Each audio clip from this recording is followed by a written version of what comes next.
കേന്ദ്ര സർക്കാർ കർഷകർക്ക് വേണ്ടി നടപ്പിലാക്കിയ പദ്ധതികളിൽ ഒന്നാണ് PM കിസാൻ സമ്മാൻ നിധി യോജന. ഈ പദ്ധതി പ്രകാരം ഓരോ 4 മാസത്തിലും 2000 രൂപയുടെ 3 തുല്യ ഗഡുക്കളായാണ് വിതരണം ചെയ്യുന്നത്.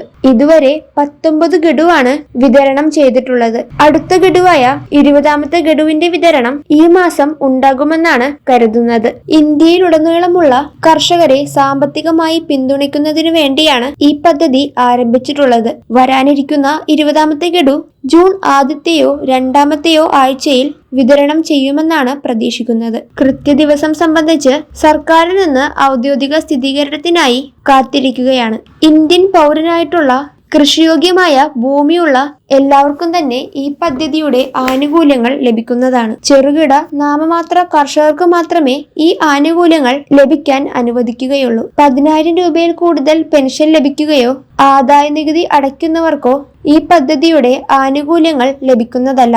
ഈ പദ്ധതിയുടെ ആനുകൂല്യങ്ങൾ ലഭിക്കുന്നതിന് വേണ്ടി കർഷകർ ഈ KYC പ്രക്രിയ പൂർത്തീകരിക്കേണ്ടതുണ്ട്. കൂടാതെ ബാങ്ക് അക്കൗണ്ടുകളുമായി ആധാർ ബന്ധിപ്പിക്കുകയും ചെയ്യണം. ഈ പദ്ധതിയുടെ ആനുകൂല്യം കർഷകരുടെ ബാങ്ക് അക്കൗണ്ടുകളിലേക്ക് നേരിട്ട് തന്നെയാണ് എത്തുന്നത്. അതിനാലാണ് ബാങ്ക് അക്കൗണ്ടുകളുമായി ആധാർ ബന്ധിപ്പിക്കണമെന്ന് പറയുന്നത്. ഈ KYC പോലുള്ള കൃത്യമായ കാര്യങ്ങൾ ശരിയായ രീതിയിൽ ചെയ്തില്ല എങ്കിൽ ബാങ്ക് അക്കൗണ്ടുകളിലേക്ക് തുക നിക്ഷേപിക്കുന്നതിൽ കാലതാമസം വരികയോ ലഭിക്കാതിരിക്കുകയോ ചെയ്തേക്കാം. കൂടാതെ ഈ പദ്ധതിയുടെ ആനുകൂല്യങ്ങൾ ലഭിക്കുന്നതിന് വേണ്ടി കർഷക രജിസ്ട്രിയിൽ രജിസ്റ്റർ ചെയ്യേണ്ടതുണ്ട്. കേന്ദ്ര സർക്കാരിന്റെ ഡിജിറ്റൽ അഗ്രികൾച്ചർ മിഷന് കീഴിൽ നടപ്പിലാക്കുന്ന പദ്ധതിയാണ് കർഷക രജിസ്ട്രി. കർഷകരുടെ അടിസ്ഥാന വിവരങ്ങൾ ഉൾപ്പെടുത്തിക്കൊണ്ടുള്ള ഡാറ്റാബേസ് നിർമ്മിക്കുന്നതിന് വേണ്ടിയാണ് ഈ പദ്ധതി നടപ്പിലാക്കിയിട്ടുള്ളത്. ഇങ്ങനെ ചെയ്യുകയാണെങ്കിൽ കർഷകർക്കുള്ള ആനുകൂല്യങ്ങളും സേവനങ്ങളും കൂടുതൽ കൃത്യതയോടെ നൽകാൻ സാധിക്കുന്നതാണ്.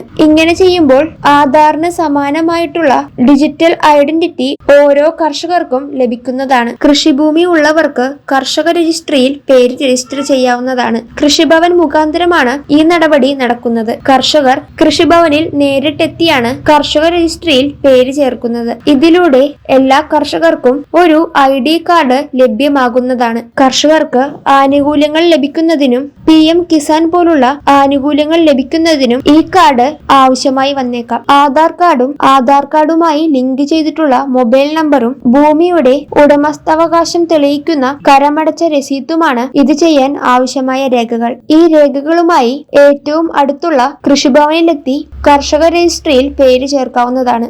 ജൂലൈ 31 വരെയാണ് കർഷക രജിസ്ട്രിയിൽ പേര് ചേർക്കാനുള്ള സമയം. കൃഷിഭവനിൽ നിന്നുള്ള നിർദ്ദേശങ്ങൾ അനുസരിച്ചാണ് ഇവ ചെയ്യേണ്ടത്. കർഷക രജിസ്ട്രിയിൽ പേര് ചേർക്കുന്നതിനായി കൃഷിഭവനിൽ നിന്നും നിർദ്ദേശം ലഭിക്കുന്നതാണ്. നിർദ്ദേശം കിട്ടുന്നതനുസരിച്ച് എല്ലാവരും തന്നെ ഈ പ്രക്രിയ കൃത്യമായി തന്നെ ചെയ്യേണ്ടതാണ്.